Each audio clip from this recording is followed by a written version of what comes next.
Hello friends, welcome to the channel solution. आज के इस वीडियो में हम आपको बताएंगे HPLC means high performance liquid chromatography या कह सकते हैं हाई प्रेशर लिक्विड क्रोमेटोग्राफी, इसका पार्ट 3। इससे पहले के पार्ट्स में हमने आपको HPLC का इंट्रोडक्शन, उसका प्रिंसिपल क्या होता है और किस तरीके से वो काम करता है, इसके बारे में हमने डिटेल में बताया। और आज के इस पार्ट में हम आपको HPLC का एडवांटेजेस, डिसएडवांटेजेस और उसके एप्लीकेशन के बारे में बताएंगे। तो आइए शुरू करते हैं आज का टॉपिक और सबसे पहले जानते हैं एडवांटेजेस ऑफ HPLC। तो सबसे पहला हमने यहाँ पे एडवांटेज लिखा हुआ है, separation is fast and efficient. High resolving power means HPLC के थ्रू हम किसी भी सैम्पल मिक्सचर में जो कंपोनेंट है उनका सेपरेशन किया जा सकता है और इसकी एनालिसिस की जा सकती है बहुत ही कम समय में, क्योंकि इसमें फास्ट और रैपिड एनालिसिस होती है एज़ कम्पेयर टू दी जो ट्रेडिशनल कॉलम क्रोमेटोग्राफी है। मीन्स हमने ट्रेडिशनल कॉलम क्रोमेटोग्राफी में बताया था कि कुछ दिन से लेके कुछ हफ्ते लग जाते हैं कॉलम क्रोमेटोग्राफी में सेपरेशन और एनालिसिस करने के लिए, लेकिन यहाँ HPLC क्योंकि ये हाई परफॉर्मेंस लिक्विड क्रोमेटोग्राफी है, इसमें हम हाई प्रेशर यूज़ करते हैं। मीन्स प्रेशर के थ्रू क्या किया जाता है, मोबाइल फेस को पंप कराया जाता है थ्रू द कॉलम, जिसमें कि स्टेशनरी फेस फिल होता है। और स्टेशनरी फेस में जो हम सॉलिड लेते हैं वो फाइन पार्टिकल साइज होते हैं, जिसके थ्रू प्रेशर में मोबाइल फेस जो है पास होता है और साथ ही साथ जो सैम्पल मिक्सचर में जो कंपोनेंट है वो भी प्रेशर के थ्रू कॉलम से पास करते हैं। तो इस तरीके से इसमें जो सेपरेशन होता है वो फास्ट होता है और एफिशिएंट होता है। एफिशिएंट मतलब बहुत अच्छे से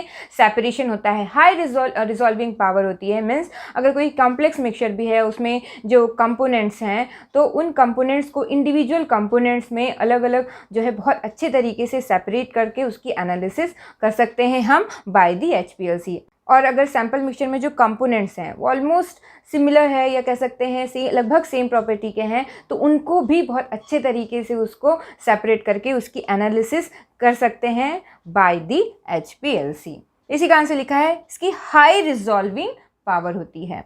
नेक्स्ट आते हैं, analysis completed in a few minutes with the excellent precision and accuracy. बहुत प्रिसाइज्ड और बहुत ही एक्यूरेट वे में हम HPLC से सेपरेशन और उसकी एनालिसिस बोथ क्वालिटेटिव और क्वांटिटेटिव हम एनालिसिस कर सकते हैं। और जैसा बताया कि इसमें फास्ट एनालिसिस होती है, तो कुछ ही मिनट में हम जो प्रोसेस जो है कंप्लीट कर सकते हैं। इसके बाद नेक्स्ट आते हैं हाई सेंसिटिविटी, मतलब HPLC जो है बहुत ही सेंसिटिव होता है या कह सकते हैं अल्ट्रा सेंसिटिव होता है।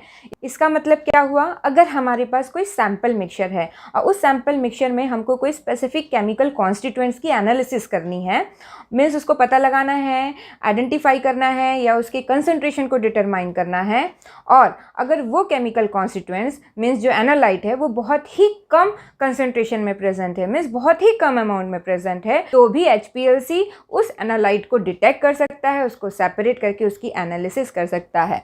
उसके बाद नेक्स्ट आते हैं, नेक्स्ट हमने यहाँ पे एडवांटेज लिखा हुआ है, sample quantity very less up to nanogram, means बहुत ही कम अमाउंट में हमको सैंपल रिक्वायर्ड होता है HPLC में सेपरेशन और एनालिसिस के लिए। अप टू नैनोग्राम में भी अगर सैंपल है तो भी हम HPLC से उसको एनालाइज कर सकते हैं, डिटेक्ट कर सकते हैं। इसके बाद नेक्स्ट आते हैं, थर्ड यहाँ पे हमने एडवांटेज लिखा है, accurate quantitative measurement, means HPLC से हम बहुत ही एक्यूरेट तरीके से किसी भी कंपोनेंट का क्वांटिटेटिव मेजरमेंट कर सकते हैं। मतलब कि वो सैम्पल मिक्सचर में वो कितने अमाउंट में प्रेजेंट है उसको डिटरमाइन किया जा सकता है बाय HPLC बहुत ही एक्यूरेटली। इसके बाद next, repetitive and reproducible analysis using the same column, means वही सेम कॉलम को यूज़ करके हम उस सैम्पल का जो है एनालिसिस कर सकते हैं, जिससे जो डाटा आता है वो रिपीटेटिव और रिप्रोड्यूसिबल रिजल्ट हमको मिलेगा।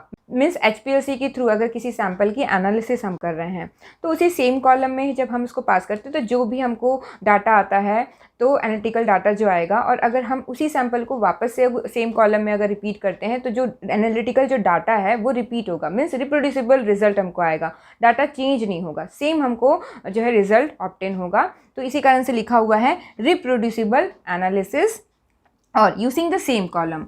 सेम कॉलम को यूज़ करके। और HPLC में जो हम कॉलम यूज़ करते हैं उस कॉलम को हम अलग अलग सैम्पल्स के एनालिसिस के लिए भी बार बार यूज़ किया जा सकता है। तो क्या किया जाता है, अलग अलग सैम्पल्स के एनालिसिस के लिए कॉलम की प्री वॉशिंग की जाती है ताकि जो भी कंपोनेंट्स जो है उसमें रह गए हैं वो क्लियर हो जाए और हम नए सैम्पल के लिए उस कॉलम को हम यूज़ कर सकते हैं एनालिसिस के लिए। उसके बाद नेक्स्ट आते हैं, यहाँ पे एडवांटेज लिखा हुआ है automation of the analytical procedure and the data handling. Means इसमें जो एनालिटिकल प्रोसीजर है, जो डाटा की हैंडलिंग है वो ऑटोमेटिक होती है। मीन्स HPLC में जो प्रोसेस होता है वो ऑटोमेटिक होता है। इसकी वजह से मैनुअल एरर है उसके जो चांसेस होते हैं वो रिड्यूस हो जाते हैं और ऑटोमेशन की वजह से हमको रिप्रोड्यूसिबल रिजल्ट मिलता है। इसके बाद नेक्स्ट हमने यहाँ पे पॉइंट लिखा हुआ है column temperature can be control very precisely. बहुत प्रिसाइज्ड वे में हम कॉलम का जो टेम्परेचर है उसको हम क्या कर सकते हैं, कंट्रोल कर सकते हैं। जिससे क्या है, जिससे जो सैम्पल मिक्सचर में जो कंपोनेंट है उसका सेपरेशन जो है इफेक्ट होता है, तो उसको हम कंट्रोल कर सकते हैं by controlling the temperature of the column. Next यहाँ पे एडवांटेज लिखा हुआ है mobile face composition can be varied at any given time, not possible in HPLC। तो जैसा हमने आपको बताया था HPLC में मोबाइल फेस को हम चेंज नहीं करते हैं। मीन्स जिस डेवलपिंग चैम्बर में जो हम मोबाइल फेस लेते हैं, मोबाइल फेस का जो भी कंपोजिशन होता है तो उसी मोबाइल फेस में, सेम मोबाइल फेस में HPLC प्लेट डेवलप कराया जाता है। इस मोबाइल फेस का कंपोजिशन चेंज नहीं कर सकते, लेकिन हम HPLC में मोबाइल फेस के कंपोजिशन को चेंज कर सकते हैं किसी भी समय, ताकि उस सैंपल मिक्सचर में जो कंपोनेंट है वो कंपोनेंट जो है बहुत अच्छे तरीके से सेपरेट हो जाए, या कह सकते हैं उस सैंपल मिक्सचर में जो कंपोनेंट है उनके कंप्लीट सेपरेशन के लिए हम मोबाइल फेस के कंपोजिशन को चेंज करके कंप्लीट सेपरेशन कर सकते हैं। इसके बाद नेक्स्ट हमने यहाँ पे एडवांटेज लिखा हुआ है couple with the mass spectroscopy to calculate the mass of the isolated compound. Means हम HPLC को मास स्पेक्ट्रोस्कोपी से कपल कर सकते हैं। जिससे क्या होगा, जिससे हमारे सैंपल मिक्सचर में जो कंपोनेंट है जिसकी एनालिसिस करनी है वो कंपोनेंट कॉलम से जब बाहर आता है तो वो मास स्पेक्ट्रोस्कोपी में जाएगा और वो क्या होगा, ये मास स्पेक्ट्रोस्कोपी क्या करेगा, उसके मास को कैलकुलेट कर सकता है। तो इस तरीके से कपल करके हम उस आइसोलेटेड कंपाउंड के मास को हम डिटरमाइन कर सकते हैं। इसके अलावा HPLC में और भी बहुत सारे टाइप्स के डिटेक्टर यूज़ किए जा सकते हैं डिफरेंट कंपोनेंट्स के एनालिसिस के लिए, जैसे कि UV हो गया, फ्लोरेसेंस हो गया, एक्सेट्रा। इसके बाद नेक्स्ट हमने यहाँ पे लिखा हुआ है more versatile than the gas chromatography. Versatile मतलब क्या होता है, वर्सेटाइल मतलब कि इस HPLC के थ्रू हम वाइड रेंज के केमिकल कंपोनेंट्स के, केमिकल सब्सटेंस की हम एनालिसिस कर सकते हैं। मीन्स यहाँ पे लिखा हुआ है दैन गैस क्रोमेटोग्राफी। तो गैस क्रोमेटोग्राफी क्या है, gas chromatography is restricted to the volatile substance. Means gas chromatography के थ्रू हम जो वोलेटाइल सब्सटेंस हैं या जो थर्मोस्टेबल सब्सटेंस है जिसमें हम हीट अप्लाई करके उसको वेपर फॉर्म में कन्वर्ट कर सकते हैं, तो ऐसे सब्सटेंस की हम एनालिसिस करते हैं बाय गैस क्रोमेटोग्राफी। लेकिन HPLC जो है वर्सेटाइल होता है, इसमें डिफरेंट टाइप्स के केमिकल कॉन्स्टिट्यूएंट्स की हम एनालिसिस कर सकते हैं, इंक्लूडिंग जो वोलेटाइल, जो नॉन वोलेटाइल होते हैं, या जो स्मॉल मॉलिक्यूल्स से लेके लार्ज बायोमॉलिक्यूल्स की एनालिसिस कर सकते हैं by the HPLC। Means different types के केमिकल कॉन्स्टिट्यूएंट्स या फाइटो कॉन्स्टिट्यूएंट्स की हम एनालिसिस कर सकते हैं बाय HPLC, जैसे कि alkaloid, glycoside, tannin, resin and different other secondary metabolites. इसके बाद नेक्स्ट आते हैं adsorption, partition, ion exchange, size exclusion, column separation are excellently made. मतलब कि हम HPLC में हम डिफरेंट टाइप्स के कॉलम यूज़ कर सकते हैं। किसके अकॉर्डिंग, हमारे सैंपल मिक्सचर में जो कंपोनेंट है, जो एनालाइट है, उसके नेचर के अकॉर्डिंग, जो हमको सेपरेट करना है उसके अकॉर्डिंग हम डिफरेंट तरीके के कॉलम, जैसे कि एड्सॉर्प्शन या पार्टीशन या आयन एक्सचेंज जो है कॉलम यूज़ कर सकते हैं, आयन एक्सचेंज रेजिन जिसमें होता है, या साइज एक्सक्लूशन कॉलम यूज़ कर सकते हैं। कौन से टाइप का हमको एनालिसिस करना है, कौन से कंपोनेंट की एनालिसिस करने हैं, उसके अकॉर्डिंग कॉलम जो है चेंज कर सकते हैं, यूज़ कर सकते हैं। तो this are the different advantages of HPLC, और इस कॉलम क्रोमेटोग्राफी को वाइडली यूज़ किया जाता है for the analytical purpose, different, जैसे कि फार्मास्यूटिकल्स में, या एनवायरमेंटल एनालिसिस के लिए, या फॉरेंसिक में, या फूड में, या कॉस्मेटिक्स में। इस तरीके से डिफरेंट ब्रांचेस में इसको यूज़ किया जाता है HPLC को for the analytical purpose. Next आते हैं डिसएडवांटेजेस। क्या है HPLC का डिसएडवांटेजेस? तो सबसे पहला ये है कॉस्टली होता है, क्योंकि HPLC का जो कंप्लीट सेटअप होता है, setting up the HPLC system is expensive, बहुत ही कॉस्टली होता है, बहुत ही एक्सपेंसिव होता है, क्योंकि इसमें जो हम HPLC का पूरा जो सिस्टम होता है या कॉलम जो यूज़ करते हैं, जो डिटेक्टर यूज़ किया जाता है और जो अदर जो एसेसरीज़ हैं वो सभी जो है कॉस्टली होती है, जिसकी वजह से अल्टीमेटली जो पूरा HPLC सिस्टम होता है वो कॉस्टली होता है। इसका जो ऑपरेशनल कॉस्ट होता है वो भी हाई होता है। मीन्स ऑपरेशनल कॉस्ट कैसे, किस तरीके से, क्योंकि HPLC का प्रॉपर मेंटेनेंस करना होता है, रेगुलरली इसका चेक करना होता है इसको, और साथ ही डिफरेंट जो कंज्यूमेबल्स हैं, मतलब कि इसमें जो HPLC में जो एनालिसिस के लिए जो हम सॉल्वेंट यूज़ करते हैं वो सॉल्वेंट भी जो है एक्सपेंसिव होता है, क्योंकि HPLC ग्रेड का सॉल्वेंट यूज़ किया जाता है जो कि बहुत ही प्योर सॉल्वेंट होते हैं, और जिसकी वजह से ये नॉर्मल जो सॉल्वेंट होते हैं उसके कंपैरिजन में ये कॉस्टली होता है। तो इस तरीके से ओवरऑल जो है ये कॉस्टली सेटअप है HPLC से एनालिसिस करना। उसके बाद नेक्स्ट आते हैं sample cleanup is very essential. इसमें सैम्पल क्लीनअप किया जाता है, मीन्स सैम्पल जिसकी एनालिसिस करनी है उसको कॉलम में इंजेक्ट करने से पहले सैम्पल क्लीनअप किया जाता है, जो कि बहुत इंपॉर्टेंट होता है। जो HPLC में जो प्रोसेस होता है परफॉर्म करना, it is complex to operate. Next आते हैं यहाँ पे फोर्थ, हमने यहाँ पे डिसएडवांटेज लिखा है एनालाइट ओवरलोडिंग। मीन्स हमने जो सैम्पल लिया है उस सैम्पल में जिस केमिकल कॉन्स्टिट्यूएंट की एनालिसिस करनी है, मीन्स जो एनालाइट है वो एनालाइट अगर ज़्यादा मात्रा में प्रेजेंट है तो क्या होगा, उस एनालाइट की कॉलम में ओवरलोडिंग हो जाएगी, जिसकी वजह से अच्छे से सेपरेशन नहीं हो पाएगा और जो उस कंपोनेंट का जो पिक आएगा वो प्रॉपर तरीके से नहीं आएगा, मीन्स पिक ब्रॉडनिंग होगी। उसके बाद नेक्स्ट आते हैं separation of the phyto constituent can not be visualize as in the HPLC। तो जैसा हमने आपको बताया HPLC में हम प्रॉपर जो HPLC प्लेट्स में जो डिफरेंट बैंड्स बनते हैं हर एक कंपोनेंट्स के जो सेपरेट हुए हैं, तो उसको हम उसको विजुअलाइज किया जा सकता है। लेकिन HPLC में क्या होता है, HPLC में उन फाइटो कॉन्स्टिट्यूएंट को हम विजुअलाइज नहीं कर सकते हैं जो सेपरेट हुए हैं। इंडिविजुअल कंपोनेंट जो कॉलम से सेपरेट हुए हैं और डिटेक्टर तक पहुंचे हैं, तो वो डिटेक्टर उसको डिटेक्ट करके हर एक कंपोनेंट्स का ग्राफ में पिक का फॉर्मेशन होता है। ये हो गया डिसएडवांटेजेस। इसके बाद नेक्स्ट है applications of HPLC। HPLC widely applicable है, जैसा हमने आपको बताया वर्सेटाइल होता है, बहुत सारे जगह इसको यूज़ किया जाता है for the analytical purpose, for the qualitative as well as quantitative analysis के लिए। क्वालिटेटिव एनालिसिस मतलब कि कोई पर्टिकुलर कंपोनेंट है जिसको हमको आइडेंटिफाई करना है कि वो क्या है किसी भी सैंपल में, तो उसको हम क्वालिटेटिव एनालिसिस बोलते हैं। क्वांटिटेटिव एनालिसिस मतलब कि वो पर्टिकुलर कंपोनेंट है, जिस कंपोनेंट की हमको एनालिसिस करनी है वो कितने अमाउंट में प्रेजेंट है, उसकी क्वांटिटी को हम डिटरमाइन कर सकते हैं, तो उसी को क्वांटिटेटिव एनालिसिस बोलते हैं।